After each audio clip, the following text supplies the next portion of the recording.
Oi, oi, como vocês estão? Feliz por ter você aqui assistindo mais um vídeo.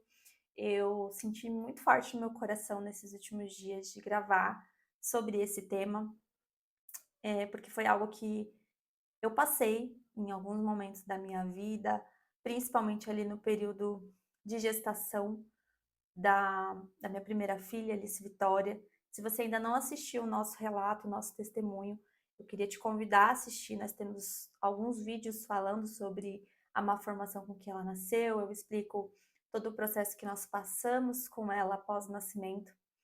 Mas eu não relatei muito sobre como foi a gestação. E foi um período que eu tive muitos medos, muitas incertezas. Foi um tempo de muita solidão, e é sobre isso que eu quero falar com vocês hoje. Bem, eu descobri a minha gestação com 5 semanas de gestação. Foi muito rápido, então, assim que eu fiquei ali fora do meu período menstrual durante 5 dias, já fiz o teste, já constatou lá no teste o exame que eu estava gestante. E sempre foi um sonho meu ser mãe. Eu sempre quis ser mãe jovem, eu tinha muito isso na minha cabeça, porque eu tenho a minha mãe, que me teve super jovem, e eu queria isso para minha vida também. Eu queria poder acompanhar a minha filha e, enfim, era um sonho pessoal meu ter uma filha jovem. E logo que eu me casei com o Alexandre, eu já queria já engravidar de cara, assim. Ele que deu uma segurada na minha emoção, até porque recém-casado é bacana a gente se conhecer como casal, se reestruturar como família, para depois vir um serzinho, né? Que é uma responsabilidade muito grande. 9 meses depois que nós nos casamos, eu tive essa bênção da parte do Senhor. E eu me lembro que foi uma alegria imensa, né? Imagina, a primeira filha, a primeira neta da parte dos meus pais. Então era a realização mesmo de um sonho, ter a Alice. Eu tive alguns episódios de sangramento, a gente demorou muito para conseguir ouvir o coração, né? Eu lembro que, como a gente descobriu muito cedo, com 5 semanas, eu já quis correr para fazer um ultrassom particular, nós fizemos, não deu para ver o embrião, a gente só conseguiu ver o saco gestacional, e aí depois a gente repetiu, depois de 15 dias a gente repetiu de novo o exame, e ainda não dava para ver o embrião, ainda estava só o saquinho gestacional, teve ali uma suspeita de uma gestação anembrionária que fala, né? E aí já começou, né, aquela sensação de medo, de insegurança. Mas eu descansei no Senhor e seguimos aí por mais alguns dias. A médica havia me dado mais uma semana para que desse para ver o bebezinho e para que desse para ouvir o coração. Afinal, eu já estava entrando na oitava semana, se eu não me engano. Eu estava de 8 semanas. Para a honra e glória do Senhor, nesse exame que a gente fez, a gente conseguiu ver o embriãozinho que tinha os batimentos cardíacos. Foi a primeira vez que eu senti. Eu não sei, se você tem filho, você vai saber do que eu estou falando. É uma alegria que é divina, né? E, ao mesmo tempo, um grande alívio, porque eu tinha a suspeita de gravidez anembrionária, que graças a Deus foi descartada. Depois de uma semana desse exame, eu comecei a ter sangramento. Então eu tive um grande sangramento que nos deixou bem preocupada. Fui para o hospital e eu estava com um descolamento de placenta.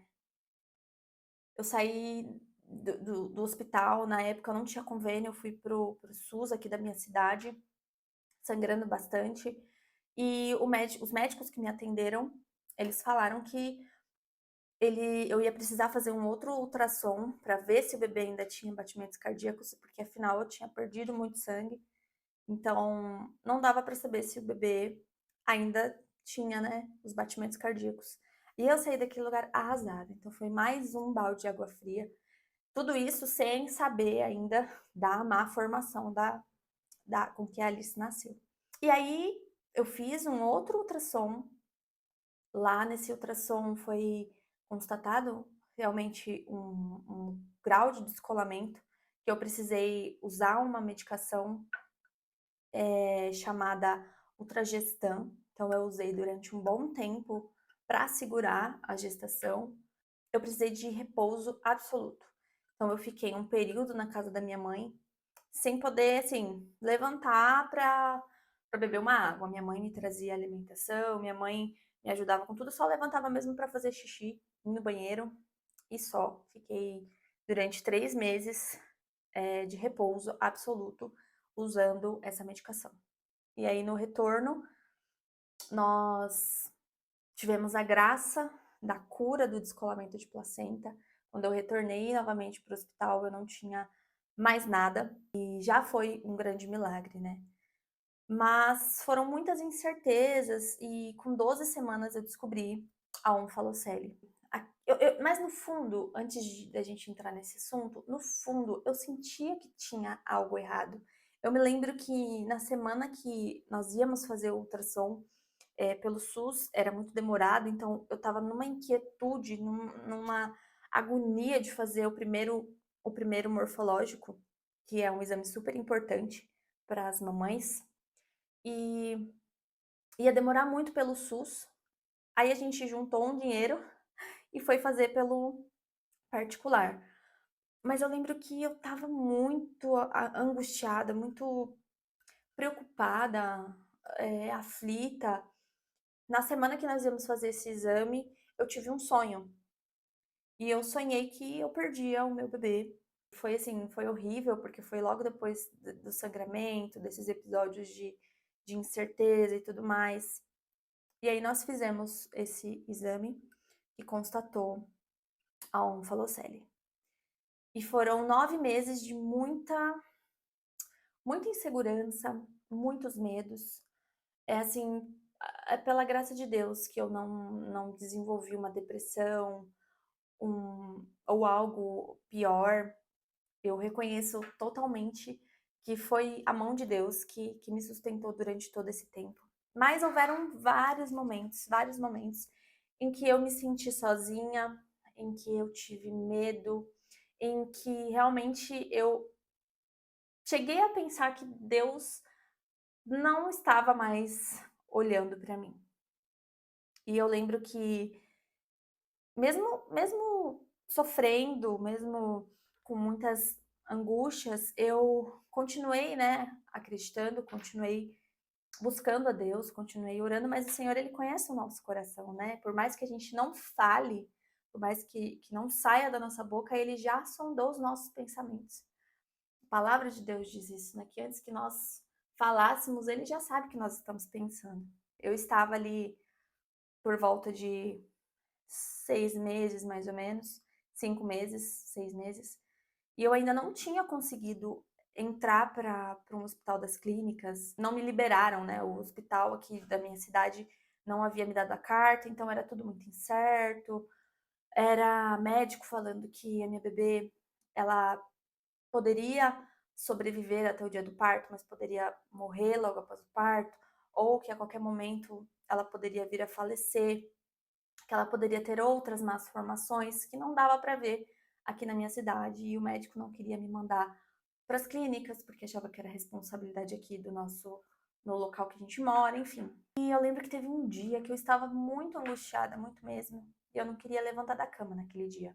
Meu marido saiu para trabalhar comigo. Eu estava deitada na minha cama, eu morava na casa de cima da minha sogra, e batia um sol pela manhã. E eu lembro que naquele dia tinha só uma frestinha da janela aberta e uma luz entrou no meu quarto naquele dia. Acho que foi uma das experiências mais da brisa do Espírito Santo mesmo. Lembro que aquela flechinha de luz entrou no meu quarto e aí eu peguei a minha Bíblia e fui meditar na palavra de Deus. E caiu lá em Josué 1:9, que fala, né? Seja forte, corajoso. Não fui eu que ordenei a você? Seja forte e corajosa, não se apavore nem desanime, pois o Senhor estará com você. por onde você andar. E eu carreguei esse versículo durante todo o meu processo com a Alice, gestando a Alice, no hospital com a Alice, eu me agarrei e eu falo que até hoje é o meu versículo, Josué 1:9. Parei para meditar nele, hoje mesmo me lembrei dele e senti no meu espírito de gravar e falar sobre isso, sobre os muitos momentos em que eu me senti sozinha, os muitos momentos que eu tive medo, e o que é natural. Nós somos seres humanos, né? Isso mostra a nossa humanidade. E lá em Josué 1, diz assim, 1:1, diz: depois da morte de Moisés, ou seja, em um momento de luto, Deus ele se revela a Josué. Fiz algumas anotações aqui de alguns pontos importantes. É assim que eu faço meu devocional, inclusive. Deus ele se revela em todos os momentos. Mas parece que em momentos de dor, de fragilidade, nós estamos mais sensíveis a nos achegar a Ele. Você tem essa sensação também de quando você está passando por um aperto? Não deveríamos ser assim, mas parece que quando nós passamos por aperto, por um momento de dificuldade, nós temos uma tendência a chegar, uma facilidade a nos chegar ao Senhor. E o ser humano, infelizmente, ele é assim. As dores e os sofrimentos, elas nos tornam mais sensíveis e nos aproximamos de Deus por conta de uma dor, de um momento difícil. E a palavra de Deus diz isso, né? A tristeza é melhor do que o riso. Lá em Eclesiastes 7:3. A tristeza é melhor do que o riso, porque o rosto triste melhora o coração. Porque quando nós estamos angustiados, nós estamos mais sensíveis. O Senhor, ele não despreza um coração contrito, um coração quebrantado. Por mais que a gente se aproxime, talvez por um interesse pessoal, ainda assim a misericórdia do Senhor nos alcança. E ele nos abraça nesse momento de fragilidade. O versículo 2 diz assim: o meu servo Moisés, ele está morto. Então, como eu disse, a situação de Josué é um cenário de luto, porque perdeu Moisés. E o cenário que ele está vivendo era de tristeza, era de dor, era de perda, porque ele caminhava próximo de Moisés. Então, imagina, ele perdeu um ente querido, ele sabia que Moisés tinha uma grande responsabilidade, que era de guiar o povo até a terra prometida. E ele se viu nesse cenário de luto, de medo, de insegurança. E talvez você esteja passando por isso, talvez essa seja a sua realidade hoje. Mas o versículo seguinte diz assim: como prometia Moisés. Ou seja, Deus ele fala: ó, meu servo Moisés, ele está morto, mas eu fiz uma promessa. Eu fiz uma promessa. Como prometi a Moisés. Ou seja, não deixe que a situação difícil te faça esquecer aquilo que Deus já prometeu que ele vai fazer. Ele já falou que ele vai fazer e ele não volta atrás. Ele não volta atrás daquilo que ele já se comprometeu, aquilo que ele já decretou que ele vai fazer. Ele vai finalizar a obra. Eu não sei se você está sentindo a presença de Deus como eu estou sentindo agora, mas eu estou aqui gravando esse vídeo agora porque o Espírito Santo de Deus me disse que você pode estar passando por uma dificuldade, por um momento difícil, mas aquilo que ele disse que ele vai fazer vai se cumprir. O cenário que você está vivendo hoje não dita o seu futuro. Esse deserto ele é um lugar de passagem, não é o seu destino final. E aí ele diz no versículo 5: assim como estive com Moisés, eu estarei com você. Nunca o deixarei e nunca o abandonarei. E aí, entre os 6, seja forte, corajoso, porque você conduzirá este povo para herdar a terra que prometi aos seus antepassados. Somente seja forte e muito corajoso. Obedeça a toda a lei, não se desvie, não deixe de falar as palavras deste livro e meditar nela de dia e de noite. E aí entra o meu versículo: não fui eu que ordenei, seja forte e corajoso. Não se apavore nem desanime, pois o Senhor estará com você, por onde você andar. O cenário de Josué era esse, era de medo, de insegurança, assim como foi comigo no período de gestação. Eu senti muitos medos, eu poderia perder a minha filha a qualquer momento, mas o Senhor, Ele tinha dito que Ele iria fazer. E por mais que os médicos falassem, decretassem algo sobre a minha filha, o que Deus já tinha dito era o que ia acontecer. Porque Ele é o Deus que sustenta aquilo que Ele fala. Ele sustenta aquilo que Ele fala, Ele não muda. Nele não existe sombra de variação. Nós mudamos, nós somos instáveis, nos deixamos levar pelo momento, pela emoção, mas o Senhor, Ele não muda e Ele não falha. E aí quando Ele diz aqui para Josué, obedeça a toda a lei, não se desvie e não deixe de falar as palavras dessa lei, deste livro e meditar nela, ou seja, lembre aquilo que eu já fiz por você.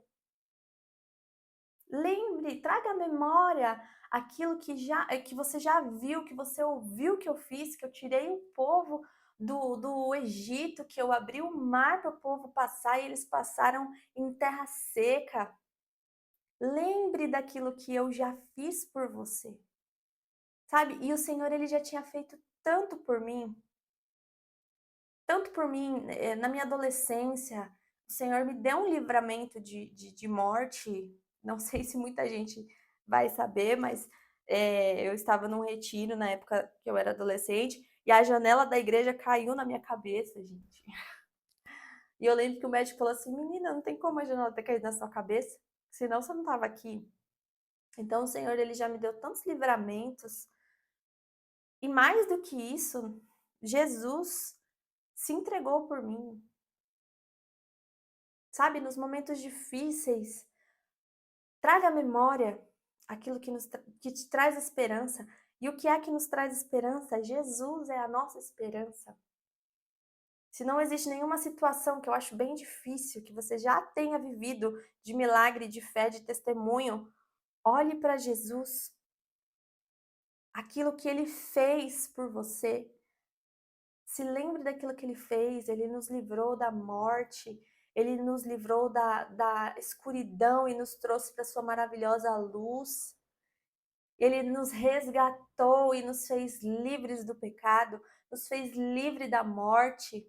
Ele nos trouxe de volta à presença de Deus. Hoje nós temos livre acesso ao lugar santo. Traga à memória aquilo que o Senhor já fez por você. Não se esqueça e medite nela de dia e de noite.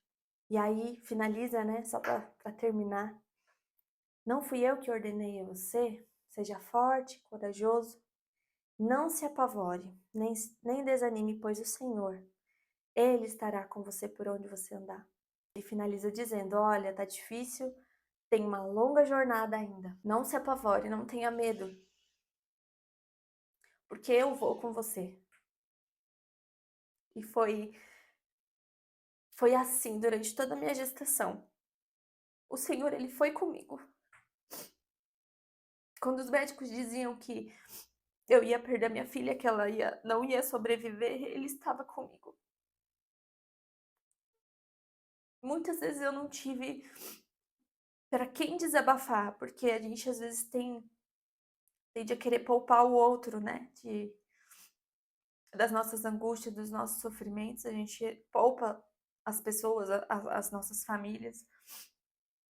Não que eu não tivesse com quem contar, sempre tive, graças a Deus, a minha família, o meu esposo, mas existem momentos que a gente não quer falar. Mas o Senhor, Ele esteve comigo. Ele esteve comigo quando eu precisei fazer um exame chamado, depois que eu consegui, o Senhor nos colocou ali no Hospital das Clínicas, um dos melhores hospitais de São Paulo. E eu não tive que pagar nenhum exame, assim, exames que eu pagaria caríssimo. O Senhor, Ele nos colocou ali dentro, preparou os melhores médicos, a melhor tecnologia da medicina, e o Senhor esteve comigo. Eu precisei fazer um exame chamado amniocentese, que é para colher o líquido amniótico, para saber, né, se o bebê tinha, se a Alice tinha alguma outra patologia, então eles fazem ali a contagem dos cromossomos. Se eu não me engano, nós temos 26X e 26Y, e se tem alguma alteração nessa contagem, aí alguma outra síndrome de Edward, trissomia 18, que eram as quais eles queriam descartar na época. E eu tive tanto medo naquele exame. Imagina, uma menina de 20 anos, primeira filha, um pré-natal que o Senhor preparou, mas não deixou de ser difícil, não deixou de dar medo. O Senhor, ele permite que nós passemos por momentos difíceis. Infelizmente, eu ouvi uma vez numa pregação e ela falou que questionaram ela em uma palestra ou em culto sobre, enfim, crianças com câncer, doença, miséria. Deus está vendo tudo isso e permite e não faz nada. E ela disse uma frase que eu nunca mais esqueci. Eu acho que eu escutei, eu estava grávida. Os tantos questionamentos que a gente tem, né, nos períodos difíceis. Ela falou assim que a única resposta que me veio foi que o pecado ele é injusto, assim como o sol. O pecado veio de todos e afeta a todos. Crianças, jovens, velhos, ateu, crente. O pecado ele é injusto. Desde que o homem caiu lá atrás, o pecado entrou. Temos aí enfermidades, patologias, erro cromossômico. Esse exame foi um dos mais assim, sabe? Difíceis, porque eu poderia também perder. Eu estava de 26 semanas quando eu fiz esse exame. Também era um risco de perder, mas para glória de Deus, fiz o meu repouso bonitinho e não tivemos nenhuma intercorrência, mas o Senhor, ele esteve comigo. Ele não me poupou de passar por isso, porque existem coisas que nós vamos precisar passar, mas ele estará com você. Ele preparou, o Senhor preparou a melhor equipe médica. A Alice nasceu ali no Hospital das Clínicas. O ponto desse vídeo aqui é sobre isso. Nós vamos passar por momentos difíceis, nós vamos passar por dores que talvez a gente nem imagine que o ser humano é capaz de suportar. Mas não deixe que o seu coração ele fique fechado nesses momentos. Pelo contrário, se achegue ao Senhor nesses momentos, porque Ele te recebe, Ele te abraça, Ele tem conforto. Por mais que pareça que Deus está em silêncio, até o silêncio de Deus é resposta. Veja, aquele dia em que eu estava deitada, desanimada, eu não ouvi uma voz dizendo, eis-me aqui. Não. Entrou um fechinho de sol no meu quarto. Eu abri a minha Bíblia e Deus falou comigo através desse versículo. Ele manifestou a sua presença ali. Então, por mais que você passe por momentos difíceis, talvez você esteja com seu filho na UTI, ou você esteja passando por uma doença, ou por um casamento que está falido, a situação em que você está passando não é o seu destino final. O Senhor, se Ele prometeu, Ele vai cumprir. Se Ele disse que Ele vai fazer, por mais que o cenário diga que não é possível, Ele vai fazer. O meu cenário era, sua filha vai morrer a qualquer momento. Mas o Senhor disse, vai viver e vai ser linda, vai cantar, vai dançar, vai ser um testemunho. Se Ele disse, não existe nada que possa ir contra aquilo que Ele disse. Se Ele abriu a porta, se Ele disse que vai abrir a porta, não tem quem feche a porta. Se Ele disse que vai ter cura, não existe doença que resiste. Se Ele disse que Ele vai restaurar o seu casamento, vai haver restauração na sua casa, na sua família, em nome de Jesus. Nós vamos passar por muitos problemas, mas medite na palavra de Deus, se aproxime do Senhor, se lembre daquilo que Ele prometeu, aquilo que Ele já fez por você, e Ele garante no final que Ele estará com você por onde você andar. Quer companhia melhor do que a do Senhor? Quer companhia melhor do que a do Espírito Santo? Não existe companhia melhor. Mas não deixe de desfrutar desta presença depois que as coisas melhorarem. Depois que você receber a sua bênção, depois que você passar pelo deserto e chegar à sua terra prometida, lembre-se do seu Criador. É isso que eu queria compartilhar com vocês. Espero que tenha te abençoado. E deixa aqui nos comentários se tem algum tema sobre a onfalocele, sobre essa malformação, sobre algum processo, sobre algum, enfim, algo que eu possa te ajudar, sobre a onfalocele ou algo parecido. E me segue nas minhas redes sociais, no Instagram. Eu compartilho sempre algo de Deus, da maternidade, enfim, nosso dia a dia por lá também. Vai ser um prazer ter você nos acompanhando e compartilhando um pouquinho da jornada. Um grande beijo, Deus te abençoe.